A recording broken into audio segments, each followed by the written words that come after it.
এই যে আমার উপরে যে লোকটাকে দেখতে পাচ্ছেন, এ হচ্ছে এনায়েতুল্লাহ আব্বাসী, বুঝছেন নি? এই লোকটা অনেক জ্ঞানী মানুষ। হ্যাঁ, আমরা বিশ্বাস করি অনেক জ্ঞানী। কিন্তু আপনি জ্ঞানটা সঠিক কাজে ব্যয় করতে হবে। আপনি জ্ঞানী সেটা ঠিক আছে, আপনারা সবাই সম্মান করে, সব গণনার আলিম আপনাকে সম্মান করে। তাই বলে আপনি এতটা অহংকার হয়ে যাবেন, এটা বলার মতো না। আপনার ঐতিহ্য, ইতিহাস এখনও মানুষ ভুলে নাই, বুঝছেন? আপনি অনেক নিজেকে জ্ঞানী মনে করেন। হ্যাঁ, আপনি অনেক জ্ঞানী। শয়তানও তো অনেক জ্ঞানী ছিল। শয়তান মুআল্লিমুল মালাইকা ছিল। যে আমরা ইবলিসের কথা বলি, এই ইবলিস, ঠিক আছে, আসমানে ছিল মুআল্লিমুল মালাইকা। সে শেষ পর্যন্ত কি হয়েছে?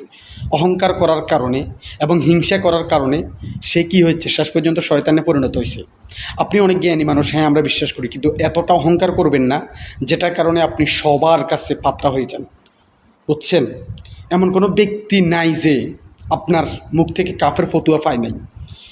কওমি আলেম থেকে শুরু করে আল্লামা শায়েখ আহমদ শফি রহমাল্লাহ, আল্লাহ তার কবরকে জান্নাত দিক, জান্নাতের উচ্চ মাকাম বানিয়ে দিক, তিনাকে লাগাত সে কাফের ফতুয়া দিয়েছে। মিজানুর রহমান আজহারি, আমাদের রাহবার, আমাদের কলিজার টুকরা, তাকে লাগাত কাফের ফতুয়া দিয়েছে। শেষ পর্যন্ত আমির হামজাকে কাফের ফতুয়া দিয়েছে। এমন কোনো ব্যক্তি নাই। আরেফ বিন হামিম, আল্লামা মামুনুল হক সাহেব, সবাইকে কাফের ফতুয়া দিয়েছে।